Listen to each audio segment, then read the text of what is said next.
কিয়ামতের দিন পুলসিরাত পাড়ি দিতে না পারলে সরাসরি জাহান্নামে যেতে হবে। ঈমান এবং আমলের শক্তি অনুযায়ী প্রত্যেকটি বান্দা পুলসিরাতের পোলের উপরে নিজের নূরের আলো দেখতে পাবে।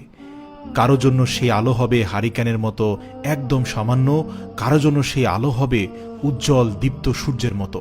প্রিয় দর্শক, আজকে আমি আপনাদেরকে এমন একটি দোয়া শেখাবো যে দোয়াটি দুনিয়াতে পড়লে আপনি খুব সহজেই পুলসিরাতের পোল পাড়ি দিতে পারবেন।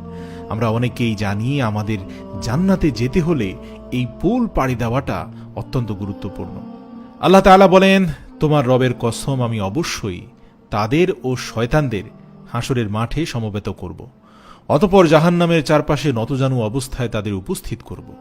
তারপর প্রত্যেক দল থেকে পরম করুণাময়ের বিরুদ্ধে সবচেয়ে বেশি অবাধ্যকে আমি টেনে বের করবই। আমি পরিপূর্ণ অবগত তাদের সম্পর্কে, যারা জাহান্নামে দগ্ধীভূত হওয়ার অধিকতর যোগ্য, এবং তোমাদের মধ্যে এমন কেউ নেই যাকে এই পুলসিরাত পার হতে হবে না। এটা তোমার প্রতিপালকের অবধারিত ফায়সালা। সেদিন আমি তাকওয়া অবলম্বনকারীদের নাজাত দেব, আর জালিমদের আমি সেখানে রেখে দেব নতজানু অবস্থায়। সূরা মরিয়ম ৬৮ থেকে ৭২। পুলসিরাতে নবীদের প্রার্থনা হলো, পুলসিরাতের কঠিন পরীক্ষায় সবাই খুব পেরেশান থাকবে, নবীরাও সেদিন আল্লাহর কাছে সাহায্য চাইতে থাকবে। হযরত আবু হুরায়রা রাদিয়াল্লাহু থেকে একটি দীর্ঘ হাদিস বর্ণিত রয়েছে। তাতে রয়েছে, নবী করিম সাল্লাল্লাহু আলাইহি সাল্লাম বলেছেন, আল্লাহ তাআলা সব মানুষকে একত্র করে বলবেন, দুনিয়ায় তোমরা যে যে জিনিসের উপাসনা করেছিলে সে তার সঙ্গে চলে যাও। অতএব সূর্যের উপাসনাকারী সূর্যের সঙ্গে, চন্দ্রের উপাসনাকারী চন্দ্রের সঙ্গে, এবং মূর্তি পূজারী মূর্তির সঙ্গে চলে যাবে। অবশিষ্ট থাকবে এই উম্মতের লোকেরা, তাদের মধ্যে মুনাফিকরাও থাকবে। তখন জাহান্নামের উপর পুলসিরাত স্থাপন করা হবে। সেদিন সর্বপ্রথম আমি সেই পুলসিরাত অতিক্রম করব, আর সেদিন সব রাসূলের দোয়া আল্লাহুম্মা সাল্লিম আল্লাহুম্মা সাল্লিম, অর্থাৎ হে আল্লাহ রক্ষা করো রক্ষা করো। বুখারী ৬২০৪। প্রশ্ন হচ্ছে, কেমন হবে পুলসিরাত? অনেকের জন্য ভয়ঙ্কর, আবার অনেকের জন্য সহজ। চুলের মতো সূক্ষ্ম চিকন হবে এই পুলসিরাতের পোল, তরবারির মতো ধারালো হবে। নিচে থাকবে জাহান্নাম, দুই পাশে থাকবে লোহার তপ্ত শলাকা। কোনো আলোর ব্যবস্থা থাকবে না, যার যার আমলের আলো দিয়ে সে পথ অতিক্রম করতে হবে। হযরত আবু সাঈদ খুদরি রাদিয়াল্লাহু থেকে বর্ণিত, তিনি বলেন, আমরা রাসূল সাল্লাল্লাহু আলাইহি ওয়াসাল্লামকে জিজ্ঞাসা করলাম, ইয়া রাসূলুল্লাহ, পুলসিরাত আসলে কেমন হবে? নবীজি বললেন, তা মসৃণ ও পিচ্ছিল হবে। তাতে থাকবে অসংখ্য লৌহ শলাকা ও আংটা, আর থাকবে অসংখ্য কাঁটাযুক্ত দাঁতালো মাথা। বুখারী হাদিস নম্বর ৭৪39। মুনাফিকদের এবং যেসব ঈমানদার গুনাহ করেছে তাদের জাহান্নাম থেকে উত্থিত সেসব শলাকা নিজে থেকে টেনে তাদেরকে জাহান্নামে নিয়ে যাবে। হযরত আবু হুরায়রা রাদিয়াল্লাহু থেকে বর্ণিত, নবীজি সাল্লাল্লাহু আলাইহি ওয়াসাল্লাম বলেছেন, পুলসিরাতে দুই প্রান্তে অসংখ্য আংটা যুক্ত করা থাকবে। আল্লাহ যাকে আদেশ করবেন তাকেই সে টেনে ধরবে এবং জাহান্নামে ফেলে দেবে। পুরো পুলসিরাত জুড়েই থাকবে অসংখ্য লৌহ শলাকা। হযরত আবু হুরায়রা রাদিয়াল্লাহু থেকে বর্ণিত, নবীজি সাল্লাল্লাহু আলাইহি সাল্লাম বলেছেন, পুলসিরাতে থাকবে কাঁটাযুক্ত বৃক্ষের মতো অসংখ্য আংটা। তোমরা কি কাঁটাযুক্ত বৃক্ষ দেখোনি? সাহাবারা বললেন, অবশ্যই ইয়া রাসূলুল্লাহ। নবীজি সাল্লাল্লাহু আলাইহি সাল্লাম বললেন, অবশ্যই সেসব আংটা হবে কাঁটাযুক্ত বৃক্ষের মতো। তার পরিমাণ সম্পর্কে আল্লাহ ছাড়া আর কেউ জানে না।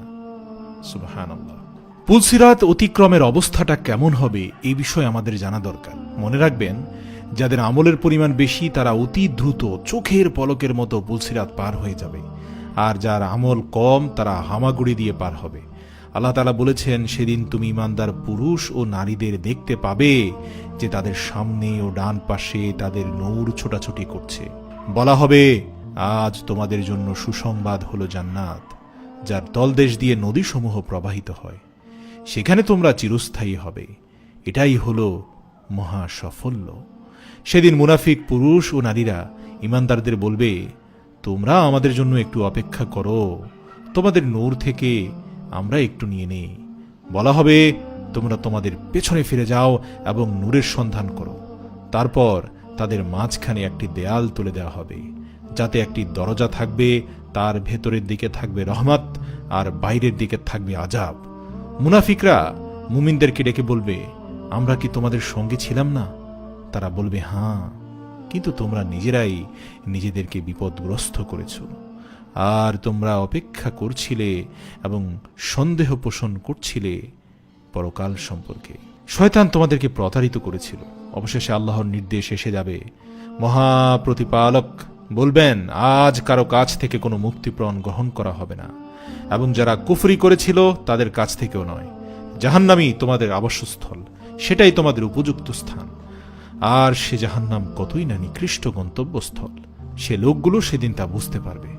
হযরত আব্দুল্লাহ ইবনে মাসউদ রাদিয়াল্লাহু থেকে বর্ণিত, রাসূল সাল্লাল্লাহু আলাইহি সাল্লাম বলেছেন, সেদিন কেউ বিদ্যুতের গতিতে, কেউ বাতাসের গতিতে, কেউ ঘোড়ার গতিতে, কেউ আরোহীর গতিতে, কেউ দৌড়িয়ে, আবার কেউ হাঁটার গতিতে পুলসিরাত অতিক্রম করবে। তিরমিজি 3159।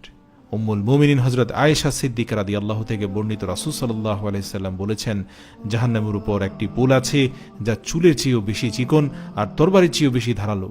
এর উপর লোহার শিকল ও কাঁটা থাকবে। মানুষ এর উপর দিয়ে গমন করবে, কেউ চোখের পলকে, কেউ বিদ্যুতের গতিতে, কেউ বায়ু বেগে, কেউ উত্তম ঘোড়া ও উটের গতিতে পুলসিরাত পার হবে। আর ফেরেশতারা বলতে থাকবে, হে প্রভু, সহি সালামতে অতিক্রম করাও, হে প্রভু, নিরাপদে পার করাও। কেউ নাজাত পাবে, কেউ আহত হবে, কেউ উপর হয়ে পড়ে যাবে, কেউ অধমুখী হয়ে জাহান্নামে পড়ে যাবে। প্রিয় দর্শক, এখন আমি আপনাদেরকে জানিয়ে দেব খুব সহজে পুলসিরাত পার করার সেই দোয়াটি। সেই দোয়াটি হলো, রাব্বানা আতমিম লানা নূরানা ইয়াগফির লানা ইন্নাকা আলা কুল্লি শাইইন কাদির। অর্থ, হে আমাদের পালনকর্তা, আমাদের নূরকে পূর্ণ করে দিন এবং আমাদেরকে ক্ষমা করুন, নিশ্চয়ই আপনি সবকিছুর উপর সর্বশক্তিমান। সূরা তাহরিম আয়াত নম্বর 8। বেশি বেশি এই দোয়াটি পাঠ করবেন, ইনশাআল্লাহ খুব সহজেই আপনি নিজের নূরে নূরান্বিত হয়ে আল্লাহ তাআলার সাহায্যে পুলসিরাতের পুল পার হয়ে যেতে পারবেন। আল্লাহ আমাদের সবাইকে পুলসিরাতের পুল পার হওয়ার তৌফিক দান করুক, আমিন।